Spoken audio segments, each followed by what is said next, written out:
window at the brown, green and grey colours of the Scottish countryside. Rain streaked the glass, and the tops of the hills merged into the clouds. He was on his third train of the day on his long journey home to Tarbert on Harris. He was having second thoughts about the trip. He hadn't been home for a long time, and was only going now because his mother had asked him to come, which was unusual for her. He felt guilty for not visiting more often, but found it difficult to tear himself away from his life in Edinburgh.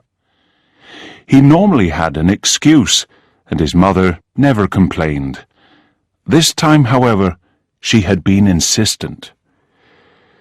Angus sighed and turned back to the book Susie had given him as a present for the journey. He briefly thought about sending her a text, but knew she'd be busy at work. She was a police officer, so never had a quiet day at the office. She worked with Ross, his best friend from university. He had met her through Ross, and until recently she had only been a friend. After the Arthur Seat case, that had changed. He tried to read, but quickly turned back to the view outside the window, which was impressive despite the dreich day. He couldn't concentrate on one thing. His mind was busy with other things. How his new book would be received, whether Susie would cope with Jessie, and why his mother wanted to see him. This last question bothered him the most, and he sighed again. Maybe he should have flown. A few hours later, Angus was standing on the ferry deck, waiting for it to leave. The November wind was biting, and he pulled his coat more tightly around him. At last they set sail, and he turned to go back inside and warm up. As he did, another man standing further along the rail caught his eye. He looked exactly like someone from school, Stephen MacLeod.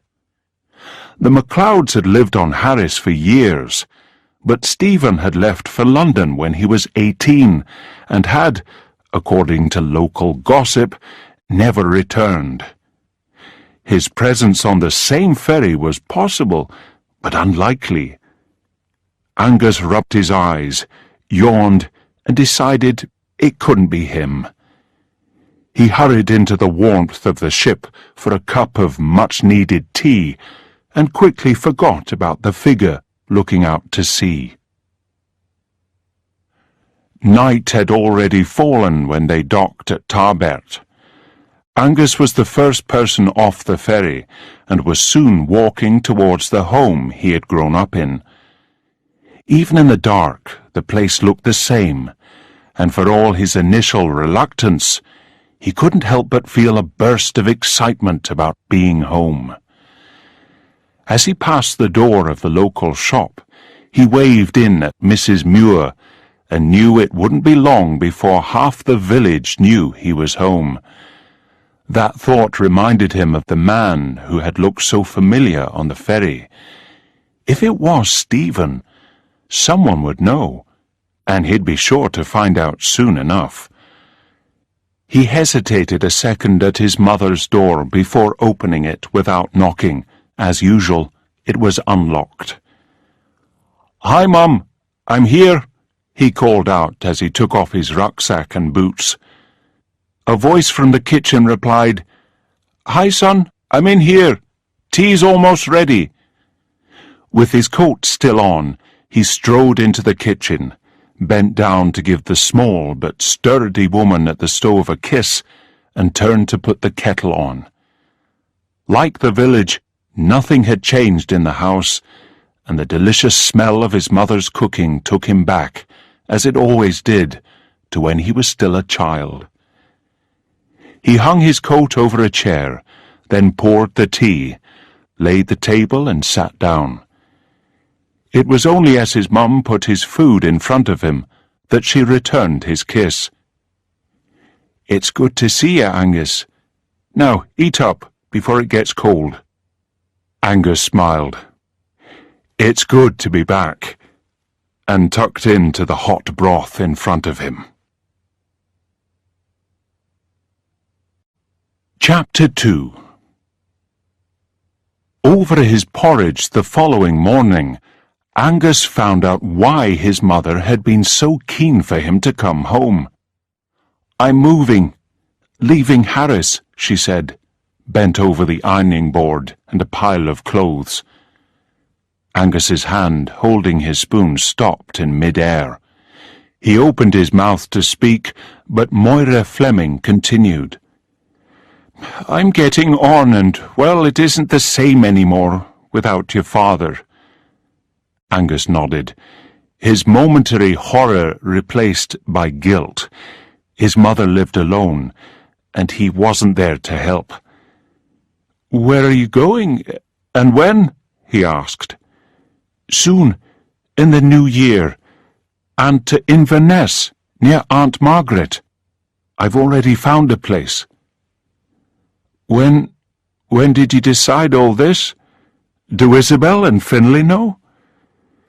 "I've been thinking about it since last year, and finally did something about it in May. Isabel and Finlay both know. I told them when they visited in the summer.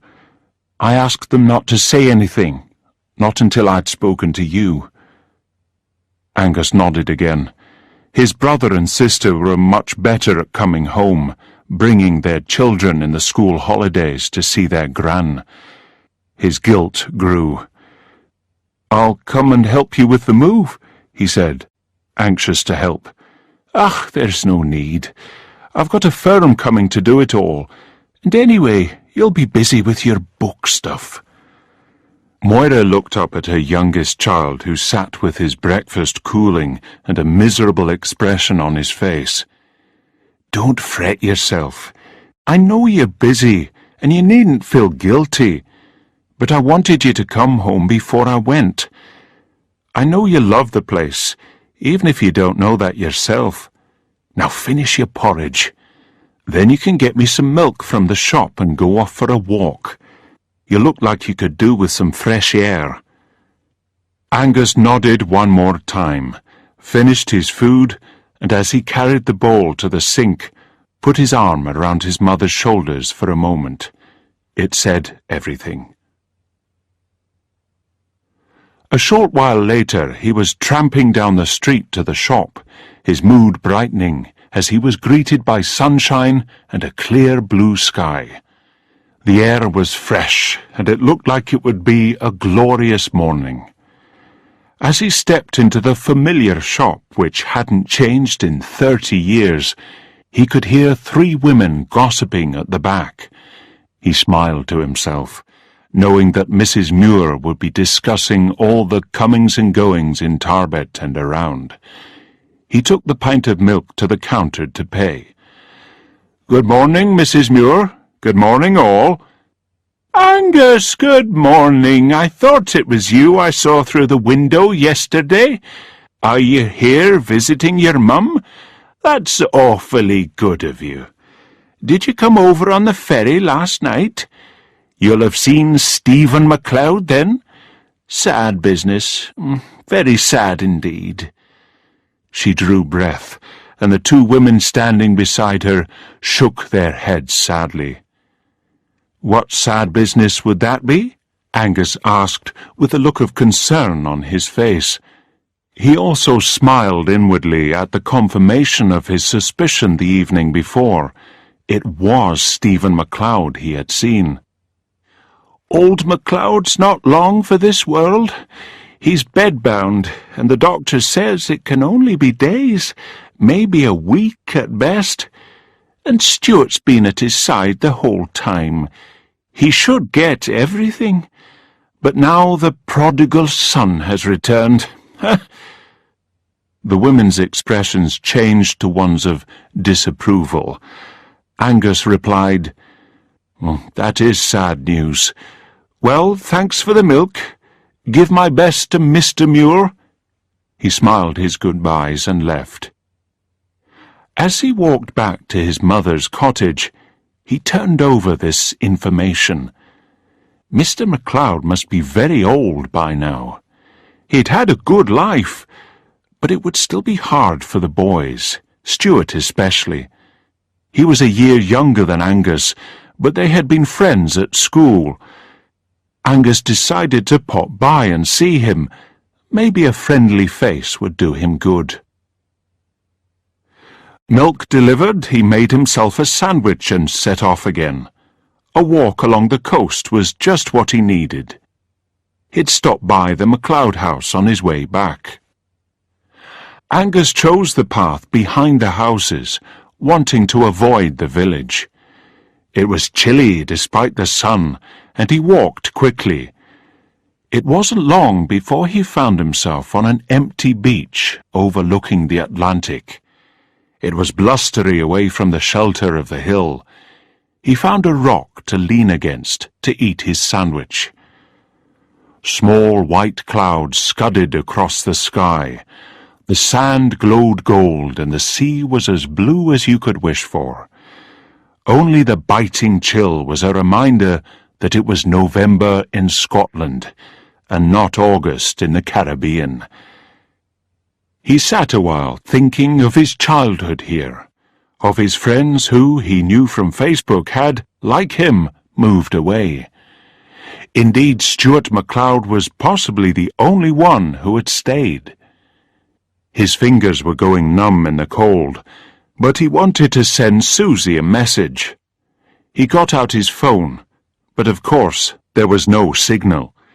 He put the phone away, glanced again at the stunning view, and walked back the way he had come. The sun was setting as Angus turned up the long driveway of the MacLeod home. The family had once owned most of the isle, and even today was still the wealthiest in the area. Though they had diversified into new industries, tourism mainly, they were still reliant on the land and what they could earn from it. Alan MacLeod was a local man, as tough as leather, whose young wife Jean had died when Stephen and Stuart were both still children. Stephen was the spitting image of her, while Stuart was a quieter version of his father. Angus had once been close to Stuart, and though they weren't in regular contact, they sometimes met up when he was home. The headlights of a car came round a bend in the drive, taking Angus by surprise and forcing him to step to one side as it raced past him. He caught a glimpse of Stephen MacLeod in the driver's seat and wondered where he was going in such a hurry. With more urgency to his stride, he walked the last 100 meters to the door. Chapter 3. The door of the old stone house was open, as it often was. When Angus walked in, he found the place in a state of unrest. The estate manager was talking loudly on the phone. The women who helped with the upkeep were hurrying through the hall, and voices could be heard from upstairs. Angus realized this was possibly not a good time, and was just about to leave when Stuart appeared. He was clearly distracted, but smiled when he saw him. "Angus, what are you doing here? It's good to see you." They hugged, and as they stepped back, Angus could see that Stuart looked tired. "You too, Stuart. But this is a bad time. Is it your father?" he asked, hesitantly. "Yes, he's taken a turn for the worse. James is trying to reach the doctor," he said, pointing at the estate manager. "But no one knows where he is. Will you come with me? I'm going into Tarbert to see if I can find him." "Of course." Darkness had fallen as they got into the old Land Rover. The trees around the house looked menacing, and the wind, which had been growing stronger, whipped the branches around. Stuart looked grim-faced as he manoeuvred the car down the drive. Angus was the first to break the silence. Did Stephen also go to find the doctor? Stuart shot him a questioning look. I saw him drive past as I came up to the house. Stuart grimaced. I don't know where he's gone. He and Dad argued and then... He shook his head. Angus could just make out his silhouette and the contours of his face in the light from the dials on the dashboard. I'm not really sure why he's come home, or rather, I do have an inkling, but... I know he doesn't mean to annoy Dad, but somehow he always rubs him up the wrong way. They're too much alike. Both of them are pig-headed. Angus had always seen more similarities between Stuart and his father, but now that Stuart had said it, saw it was true. Stephen MacLeod shared many of the same characteristics as his dad. As a young man, Alan MacLeod had been strong-willed, and the arguments between him and his father were well known on the island. He had enjoyed a few adventurous years before he came home with his new bride to work on the family estate. With Stephen, history was repeating itself. Except a return, until now, had seemed unlikely, and it was his brother who had had to pick up the slack. He looked at Stuart again, and wondered what his feelings were towards his brother. He'd never considered it before, but guessed it must be difficult for him. As if he could read his thoughts, Stuart spoke again. As far as I'm concerned, Stephen can do what he likes. I'm happy for him. But he shouldn't come and stir things up. It's not fair of him. Not fair at all. After that, they drove on in silence, until they reached the outskirts of the village. I'll drop you here if that's okay. I suspect the good doctor will be in the pub, said Stuart, with tired acceptance. Yes, of course, thanks. I hope you find him. And let me know if I can do anything. I will. Thank you. Angus watched as the car turned right, and after a moment he turned left towards the warmth of his mother's kitchen. Chapter 4. His mother surprised him as he got in by suggesting that they head to the local pub for dinner. There's music on, and I've taken to going and listening now and again. It's cosy on a night like this. Angus readily agreed.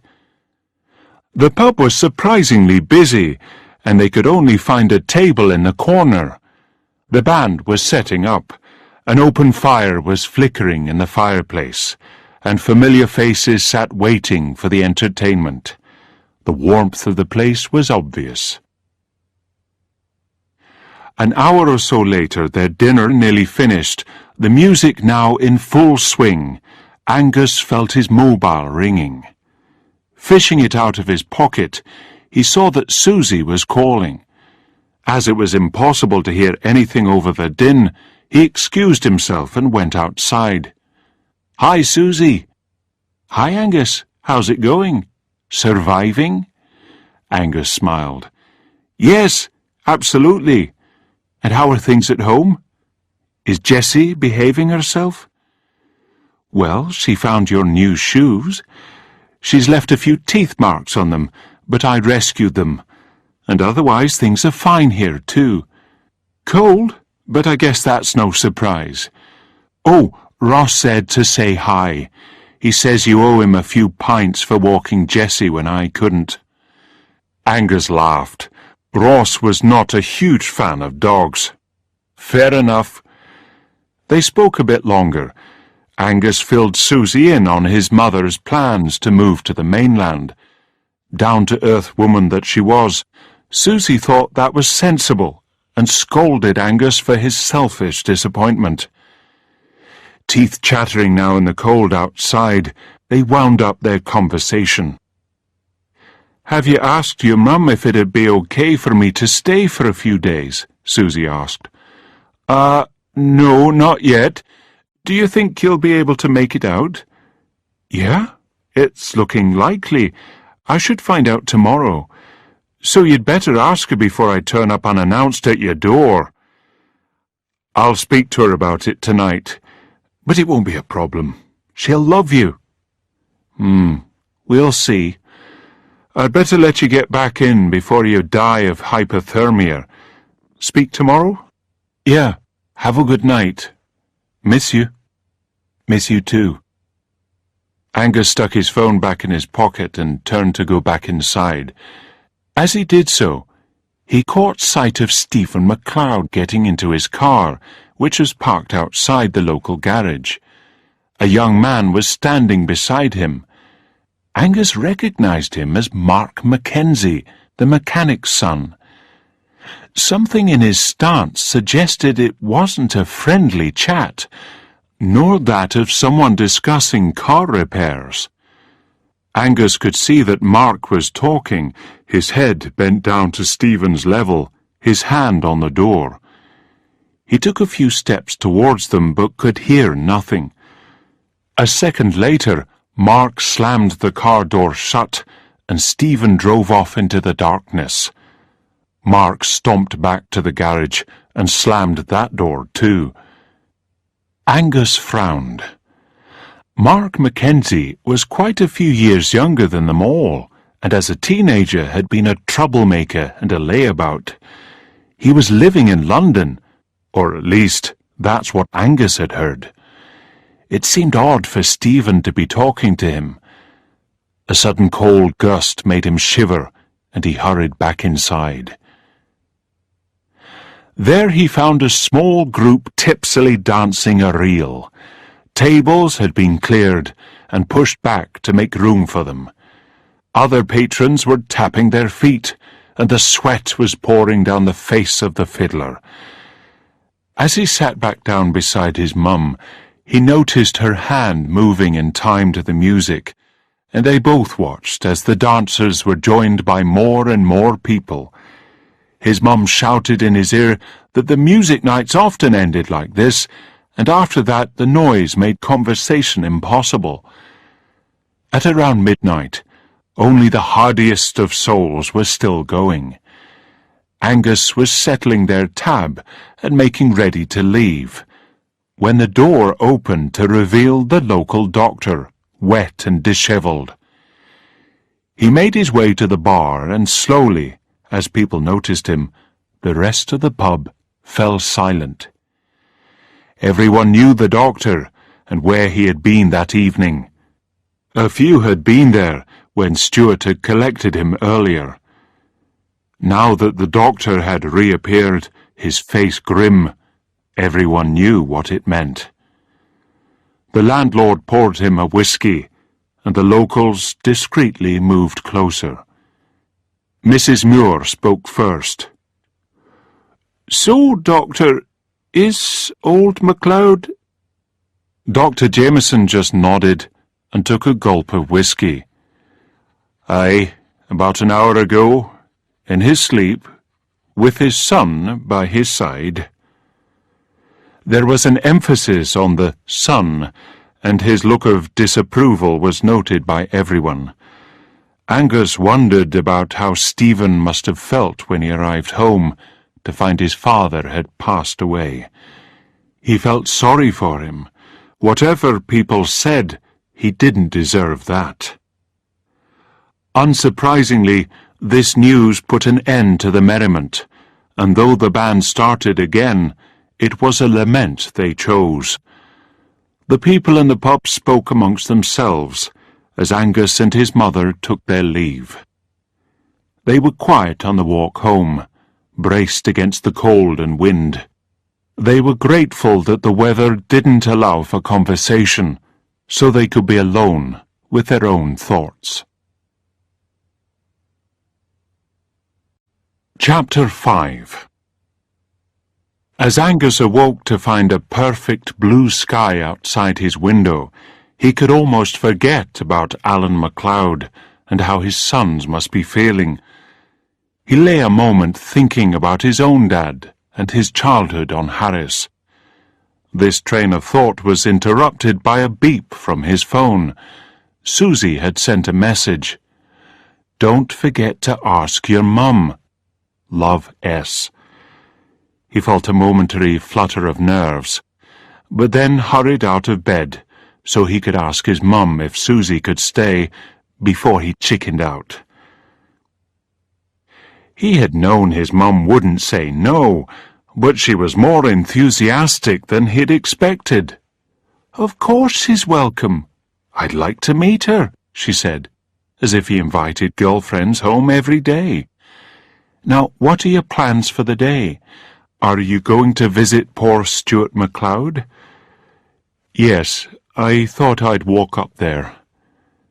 "Well, give him my condolences. His father was a good man." Angus acknowledged this and left to get ready. It was about 10:30 when Angus left the cosy bungalow for the crisp air outside. He smiled as the sun hit his face and set off to the MacLeods, hands in pockets, taking the quickest route through the village. Tramping past the garage, still closed that morning, he remembered Stephen's car driving away the previous night, and he tried to work out a connection between him and Mark Mackenzie. It could be entirely innocent, but something about their exchange hadn't seemed quite right. As the last of the village houses merged into the rolling hillsides, and he was alone with only a few black-faced sheep for company, he remembered overhearing someone in the pub say that Mark had returned from London in October. He'd gone there to set up a new life for himself, but it had all gone wrong. Stephen lived in London, but knowing the size of the city, it seemed unlikely that two lads from Tarbert on Harris had bumped into each other there. He was so distracted by these thoughts that he didn't notice the clouds appearing in the distance, visible as he reached the top of a hill. To an inexperienced observer, they looked harmless, fluffy white clouds far away, but a local would know that they heralded stormy weather. Still deep in thought, he walked along the MacLeod's driveway with his head down and almost collided with Stephen MacLeod. Stephen's face was grey and his eyes showed signs of a sleepless night. He spoke first. "Stuart's already gone out. Said he was heading to Pirates Cove." Angus almost smiled at this childhood name. "Thanks. I'll see if I can find him. Or do you think he wants to be alone?" No, I'm sure he'd be pleased with the company. I'll walk with you a bit of the way." Angus nodded, and the two men fell into step. After a moment, Angus spoke again. "I'm really sorry about your dad." Not knowing Stephen so well, he wasn't sure what else to add. "Thanks. I'm just glad I could be there." Angus nodded again, but was confused. Hadn't the doctor said that only Stuart was at his father's bedside? Did Stephen just mean he was glad he was at home and not in London? Stephen continued talking. "I feel bad about being away all this time. I wasn't a good son, but I intend to change that now." Angus wondered what he meant by that, but kept quiet. At the crossroads they shook hands and parted ways. Angus hurried in the direction of the small beach that they had played on as kids, hoping to find Stuart still be there. Clambering over rocks to get to the beach, he found it deserted. The sea, wild and grey, pounded on the sand and rocks. Angus shivered and noticed for the first time that the sun had disappeared and been replaced by mercury-coloured clouds. He sat down and pulled out a thermos of tea and a squashed sandwich. While he was eating, he pondered what to do. He was frustrated that he hadn't found Stuart, and for a moment wondered if Stephen had deliberately sent him the wrong way. Dismissing that thought as paranoia, he quickly finished his snack. He knew a shortcut home along the cliffs. It wouldn't offer much protection from the weather, but would shorten the walk by an hour. Weighing up his options, he decided to risk the shortcut. He could still return to the road if need be. He climbed back up the rocks and set off in the direction of Tarbert. Chapter 6. The storm closed in around him more quickly than he had expected. It was now after 2, and the wind was howling in his ears. Taking great care to stay on the sheep trail, Angus slowly made his way. He knew he was nearly there. At least he hoped so. Over the wind he was surprised to hear the sound of voices only a short distance ahead. He stopped to listen and heard them again, a little more clearly. He couldn't make out any words, but they appeared to be men's voices, and they were shouting. He hurried towards them, and as he came round from behind a slight mound, he could see 2 figures faintly silhouetted against the sky. They were holding on to one another. Angus couldn't tell if they were hugging or fighting. Angus stopped, unsure whether he should interrupt or not. The wind seemed to be getting stronger, and Angus had to bend down to stop from being blown over. Crouching, he grabbed onto the heather at his feet. There was a flash of lightning, and at that moment he could see how close the 2 men were to the edge of the cliff. Angus called out, "Be careful!" but the wind muffled the sound. As he took a breath to try again, he saw the man with his back to the cliff lose his footing and stumble backwards. His arms waved wildly, and without so much as a cry for help, he was gone. Angus was rooted to the spot. He could just make out the other man still standing there. Why didn't he do something? He closed his eyes as spray from the sea blew across his face. He opened them just as there was another flash of lightning. He looked at the spot where the man had been, but he was gone. Angus almost crawled to the place where the 2 men had stood, and lying flat on the wet ground, peered over the edge. He couldn't see anything. He shouted down, but there was no answer. Only the roar of the waves echoed in his ears. He inched back from the cliff, and heart racing tried to work out what to do. He shouted again, but he knew it was hopeless. He dug in his pocket for his phone, his fingers barely moving in the cold. He didn't have a signal. He tried 999 anyway. Nothing. Shaking and with chattering teeth, he pulled himself up and stumbled away from the cliff towards the road. He walked 2 miles along the road before he saw a car. He flagged it down and it stopped. "There's been an accident.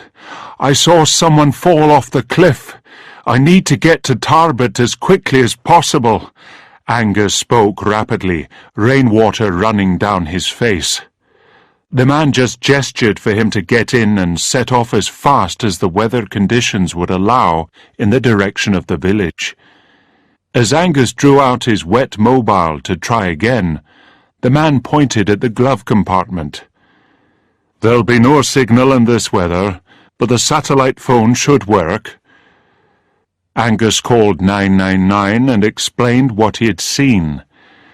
Having done what he could, he pulled his soaking clothes closer to him and stared grimly at the blackness outside. He felt chilled to the bone. Chapter 7. The rest of the evening and night passed in a blur. He told the local police officer what he had seen. Afterwards his mother collected him and sent him to bed with a hot toddy. Even in the warmth of his bed he felt cold, and he was unable to sleep. He kept on going over what had happened, wondering if he had mistaken a horrible accident for something worse. Each time he reached the same conclusion. He tried not to think about who was lying at the bottom of the cliff. The rescue helicopters and lifeguards would hopefully be able to answer that soon. Morning came, and Angus called the police station first thing. A body had been recovered and identified. It was Stephen MacLeod. They would need him to come in again later that day for more questioning, but they had to wait until more senior officers arrived from the mainland. Until then, there were restrictions on who could leave the island. Angus put the phone down and processed all this information. His mum brought him a cup of tea and gently reminded him about Susie. "Isn't she arriving on the early flight? Should I come with you to collect her?" Angus nodded gratefully. A few hours later, the three of them were sitting in his mother's car, waiting to leave the airport for the drive back to Tarbert. Angus was asking Susie for advice. "How can I be sure about what I saw? It was so windy and dark. I could be wrong. I could have misinterpreted what I saw." "Well, that's true, but there'll be other evidence. You can only tell the truth and let the police worry about finding whoever it was, and deciding if it was an accident or not. Try not to worry about it." Susie reached back her hand between the seats, and Angus squeezed it. "I'm so pleased to see you. Just wish it wasn't in these circumstances." "I know, but I'm here for a few days, so you can deal with all the police stuff, and then you can show me your favourite bits of the island. And maybe, if you're up for it," Susie turned to Mrs. Fleming, "I could treat you to dinner at that pub you were at. It sounded fun." "That would be lovely," Angus's mother replied. Tarbert was buzzing when they got back. Journalists from the national press had arrived. The first suspicious death on Harris for years was too attractive to miss. As they drove past the post office, Mrs. Muir ran out. Moira Fleming stopped the car. "Oh dear, you'll never guess what has happened. They've arrested Stuart MacLeod. They think he pushed his brother off the cliff. Apparently they'd been arguing earlier that day, and then he went out. No one saw him until much later." Two other women in the shop had followed Mrs. Muir out and joined her by the car. "Oh, I can't believe it myself. Such a nice lad." "Aye, but you know he stood to only inherit half his father's money, and that despite all the many years' hard work he'd put in. Well, I'd be angry in his position." Moira said firmly, "Thank you for the information, but it's far too early to know exactly what happened, and gossip never did anyone any good. Good day to you all." Susie could have laughed at this well-placed jibe, but a look at Angus's face stopped her. He'd turned white as a sheet.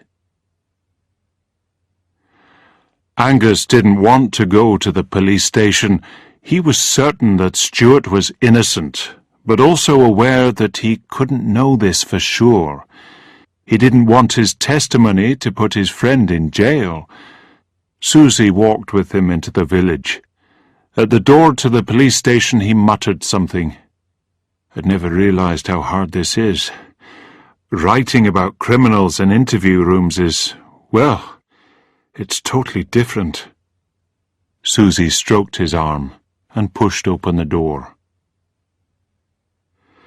Angus was led to the interview room and two police officers sat down in front of him, the local officer from Tarbet as well as a more senior officer from the mainland. "Mr. Fleming, I know you told Constable Duncan what you saw, but if you don't mind, it'd be useful to hear what happened again. So, in your own time, can you tell us what you saw last night on the cliff?" Angus took a deep breath. "Well, I was heading back along the edge of the cliff in the direction of Tarbet when I heard voices ahead of me on the path." "What time was this?" "About 2 o'clock, I think. Maybe a bit later." "And what were you doing out on the cliff path at that time?" "Well, I'd gone out for a walk, gone down to the bay, the one we call Pirates' Cove. I'd hoped to find my friend there." "You mean Stuart MacLeod?" "Yes." "And why did you think he'd be at that beach?" "His brother, Stephen MacLeod, had told me he'd gone down there. Their father has just passed away. I guess Stuart, just wanted some air. Anyway, I'd wanted to see him to, give him my condolences." "And did you see him?" "No, he wasn't there." "Did you know that Stephen and Stuart MacLeod had argued before Stuart went out?" Angus paused. "No, I didn't know that. I know what you're getting at. I know that you're holding Stuart, that he's a suspect. But I just don't believe that he's capable of that, of murder. He and Stephen had their differences, but it just can't be him." "Your assumption is correct. Stuart MacLeod has an alibi. Someone saw him walking along the road in the direction of the cliff not long after you say Stephen was pushed." Angus heaved a sigh of relief, but one that was cut short by what the officer said next. "Which unfortunately makes you our number one suspect, Mr. Fleming. So I'm going to ask you again, and think carefully before you answer. What happened last night on the cliff?" Angus just looked from one officer to the other, in disbelief. An hour later, Angus stumbled out of the police station. Susie, who had been keeping warm in the shop opposite, came out to greet him. "How did it go?" They think I'm lying. They say I'm a suspect. What am I going to do? I didn't do it." "It's okay, I know that. Now start from the beginning. What happened?" "Stuart has an alibi, and they haven't found any evidence that someone else was there. They're still looking and haven't arrested me, but say I'm to stay at home and not go anywhere." Okay, let's go back to your mother's and figure out what to do." They walked in silence for a few moments. Then Susie spoke again. "I could go and speak to Stuart. It can't do any harm. He may know something about his brother, any problems he might have had." Angus nodded at this. It made sense, and they hurried off in the direction of the bungalow. After 2 cups of tea and a long discussion, Moira and Susie set off in Moira's car for the MacLeod house. They left Angus looking online for anything about Stephen that might possibly be a clue. It was dark as they turned into the drive. Unusually, the front door was closed and locked, so Moira suggested trying the door to the kitchen round the back. "I know the woman who works here as a cook. If she's there, she'll let us in, and may even know something." However, the kitchen was empty, the lights off, but the door was unlocked. They knocked, but when no one came, they went in. Going through into the hallway, they saw some light shining under a door, and after a pause, walked in. Stuart MacLeod was sitting in a dark room, a fire in the grate the only light. He didn't seem surprised to see them, and motioned to them to sit down. He had a whiskey in his hand, and it didn't look like his first. "I'm sorry, Mrs. Fleming. I didn't mean to get Angus involved in all this. Is he okay?" "Yes, he is. A bit shaken, but he'll be fine. But we need to prove he didn't do it. Can you help us?" I don't know." "Stuart, I'm Susie Kirk, Angus's girlfriend.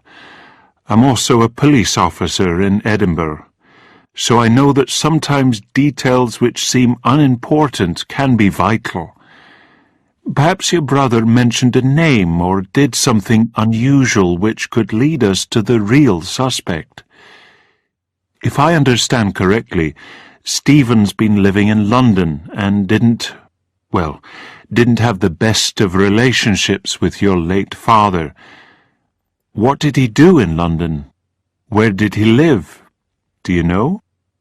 "Oh, only bits and pieces. As you say, he didn't get on with Dad. We didn't have much contact either. I know he worked in the city, not sure what he did. Had some fancy apartment, partied a lot, travelled, led a completely different life from the one he would have had here. And Dad didn't worry much to start with. Thought he'd grow out of it." Stuart took a gulp of his whiskey. "Do you know if he had any problems in London? Girl trouble, money worries, that kind of thing?" "Well, it would have been boy trouble, but no, I don't know of anything. Except he did ask me for some money last year. Said he'd had a wild weekend playing poker, had lost a lot and owed someone. Asked for £1,000. I thought it was a one-off, but who knows? Maybe he lost again." "Thank you, Stuart. And we really are very sorry for your loss, for both your losses." Moira Fleming squeezed Stuart's shoulder. "We'll see ourselves out." Sitting in the car, she turned to Susie. "Was that helpful?" "Yes, very. Money is a strong motive, and a jealous or jilted lover, too. Did you know?" Moira shook her head. "Do you think his father knew? Would it have been a problem? Could it have been a motive? That he liked men? I don't know. Where to now?" "Home. Let's see if Angus has found something. I think it might be good to go back to the cliff tomorrow when it's light. I may need to borrow a better waterproof, though, if that's okay." Susie smiled and tilted her head towards the window. The rain had started again. "Of course, dear. Anything you need." Chapter 8. Angus was nervously pacing the hall when they arrived. "Oh, good, you're back. I think I've found something." He helped his mother remove her scarf and coat, his nerves making him clumsy. "Careful there. Now what have you found?" "Well, a Google search didn't reveal much, but I remembered that Stephen was a Facebook friend, so I looked at his page to see if there were any clues there. The only thing I found of interest was that Mark Mackenzie was also a friend." "The mechanic's son?" "Yes. I hadn't mentioned it at the time, but I saw Stephen leave the garage the night we were at the pub. The night his father died. It can't just be a coincidence." "Well, don't get too excited, but it is something new. Could there be any other link between them? Being Facebook friends isn't really enough," said Susie, trying not to dampen Angus's hopes while also looking at the situation as a police officer. "I vaguely remember hearing Mark had gone to London and recently come back, but I don't know why," Angus answered. Moira said quietly, "He ran out of money." "How do you know that, Mum?" "Mrs. Muir," replied Mrs. Fleming sheepishly. Angus couldn't resist a grin. "I thought you didn't listen to gossip." "I don't, but it's difficult to avoid sometimes." Moira blushed. "It's fairly weak, but it is another link. Tomorrow I want you, Angus, to take me to the cliff. Maybe your local police force missed something, and afterwards I might need to pay this Mark Mackenzie a visit," Susie said resolutely. Susie had insisted on taking exactly the same route as Angus had 2 days ago, so they left early in order to get to the cliff while it was still light. The sun made the frost on the ground sparkle and tinted the few clouds in the sky pink. Despite the circumstances, the walk did Angus good, and he couldn't resist telling Susie stories about the places they passed. They ate the sandwiches Moira had made for lunch at Pirates Cove, and as they climbed back up the cliff and set off along the path, Angus stopped his chatter. Angus concentrated while he tried to remember exactly where he had been. He knew the path well, but it looked different in the sunshine. At last he stopped. "It was here. I stood here. And they—" Angus walked forward a few yards. "Were here." "You're sure?" "I'm sure." "Okay, look around, see if you can see anything. Footprints or something they dropped. If they struggled, maybe they left something behind.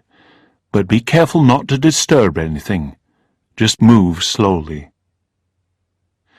The grass blowing in the wind created ever-moving shadows which made it difficult to know for sure if he had seen something. Angus was sure it was a waste of time until Susie shouted out, "Angus! Angus, look!" She took out a tissue and picked up a silver button which lay glinting in the sun. She was careful not to touch it. "Wow, you're really eagle-eyed. But how does it help us? It could have been dropped any time." "True, but it probably wouldn't be so shiny. So it may not have been here so long. Either way, we won't know for sure until the police have looked at it. Do you recognize it? It looks a bit like a button from an army coat." Angus lifted his hands. He had no idea. "Okay, well, let's get back and pop into the police station. Maybe they've found something else too. And I might still go and see the mechanic, see if I can find out anything there." Susie smiled and took Angus's hand. He only felt slightly reassured. As they got back to the road, they were startled by a voice. An old man was partly hidden by the gorse bushes, an equally old dog by his side. It took a moment, but Angus recognized him as old Mr. McNaughton, a man who had seemed ancient when Angus was a child. "Hello, Mr. McNaughton. How are you?" "Hello, laddie, I'm well. What are you doing here at this hour? Not investigating the murder, are you?" he asked. Yes, kind of," Angus answered. "How come? "Do you know anything about it?" "Only what I've already told the police, that I saw young Stuart MacLeod walking along here at 3 o'clock. The old man held out his arm and tapped his wrist. Angus and Susie looked at the large digital watch on the man's wrist. "Ah, right, yes," said Angus politely. "Look, you see, my grandson gave me this watch for my birthday. All fancy. It knows the date and the temperature and everything." "Indeed, very clever. Well—" Angus was interrupted by the enthusiastic man. "See? I had looked at the time just before I saw the young man. It said 13:04, so I knew I still had time to have a swift one in Tarbert before tea." There was a sharp intake of breath from Susie at this. She leant forward and asked carefully, "You mean it was just after 3 o'clock?" "Yes, exactly. More than enough time for a drink." "And the watch said 13:04. "Yes, that's right." Susie smiled and turned to Angus. "You know what this means, don't you?" He just looked at her in confusion. "Stuart doesn't have an alibi after all. This helpful man here saw him at 1 o'clock, not 3, meaning he could have been on the cliff when you were." Angus went white at this. Susie took his hand as the man spoke. "What do you mean, 1 o'clock?" Susie set about explaining to the man, holding Angus's hand the whole time. They arrived back in the village at dusk. They'd had to accompany the shaken man back to his cottage. As they walked past the garage, Susie paused, but shook her head. "Let's go to the police. I think telling them about the confusion with the time is more useful than anything we can learn from the Mackenzies." Angus nodded and meekly followed her inside. After a long conversation with the detective in charge, they were allowed to leave and return to the warmth of Moira's house. She had dinner ready for them, and afterwards they sat quietly waiting for something to happen. The clock in the hall chimed the hour, midnight, and they finally gave up and went to bed. Angus lay awake, staring up into the dark, Susie's steady breathing the only sound. He still didn't believe his school friend could have pushed anyone, let alone his own brother, off a cliff. He tried to remember some other detail from the night that would exonerate both himself and Stuart. But the more he thought about it, the more Stuart's guilt seemed plausible. With a sigh, he turned over and wished only that this nightmare would soon be over, one way or the other. Putting his arm over Susie, he finally fell asleep. Chapter 9. Alan MacLeod's funeral had been arranged for that Sunday, and despite the death of one son and the arrest of the other, it was taking place as planned. Angus, Susie and Moira were getting ready for the service when 2 police officers knocked on the door. Moira invited them into the living room, where they stood looking like giants in the small space. They said what they had to say without any fuss. "Mr. Fleming, you are no longer a suspect. You're free to leave the island if you want. But you will be required to give evidence at the trial," said one. "We're sorry for any inconvenience caused," added the other. "Of course. Thank you," Angus replied. "But can you tell us what has happened?" "No, I'm sorry. We can't give any information about an ongoing investigation." "Of course," Angus repeated. "Well, thank you for coming." Susie spoke first after the door had been closed behind them. "Well, that's that." She looked from son to mother and back again. Angus looked slightly shell-shocked. She took his hand. "Should we not be heading up to the church?" "Yes, we don't want to be late," replied Moira, placing a hand on Angus's arm. "Come on, Angus. We can talk about this afterwards." Angus nodded. An hour later they were standing in the graveyard of the old stone church. Most of Tarbert and many people from further afield were there, standing close together for protection from the wind. The sombre colours of their clothes matched the slate-grey sky. Angus couldn't concentrate at first on what the minister was saying. He felt relief and anxiety. Relief that he was no longer a suspect, and anxiety about who the police were interested in now. He stared at his feet, his thoughts just a jumble in his head. Gradually the minister's words began to seep in, and he was carried back to his own father's funeral. It had also taken place in this graveyard only a few years before. If he turned his head, he could see the gravestone. As Angus lifted his head to do so, he spotted Mark Mackenzie standing at the back of the crowd. He was scowling.